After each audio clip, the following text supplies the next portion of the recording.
গত বছর আমার এই যে ছেলে, কি আশা পূরণ হয়েছে? আমার দুটো ছেলে মেয়ে, ছোট বাচ্চা আমার। গত বছর প্রচন্ড অসুস্থ হয়ে গেছিল ছেলে, গত বছর প্রচন্ড অসুস্থ হয়ে গেছিল, মানে পেট আর বুকের প্রচন্ড কষ্ট হচ্ছিল, নার্সিংহোমে ভর্তি ছিল। তখন মাকে আমি শুধু মন প্রাণ দিয়ে ডেকে গেছি, তুমি শুধু সুস্থ।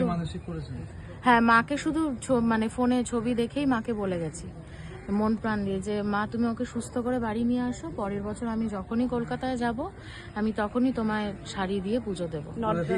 আমরা নর্থ বেঙ্গল, কোচবিহার থেকে এসেছি। হ্যাঁ, মায়ের একখানা বেনারসি শাড়ি মাকে বলেই গেছি আমি, ছাপা শাড়ি আর কালনাগিনী মায়ের একটা শাড়ি দিয়ে ডালা দিয়ে পুজো দেবো। হ্যাঁ, একদম সুস্থ, মা একদম চাক্ষুষ। জয় মা, প্রমাণ পেয়েছেন যে মা। হ্যাঁ, একদম একদম। আমি এবার কথাই শুনে আর যেটা মন প্রাণ দিয়ে ডাকবেন মাকে শুনবেই। এবারও আমি এসেছি, আমার আরো কিছু মনস্কামনা আছে, মা দেখি যদি শোনে তাহলে মাকে আমি পরের বার আবার আসবো। জয় মা, জয় মা মনসা, জয় মা।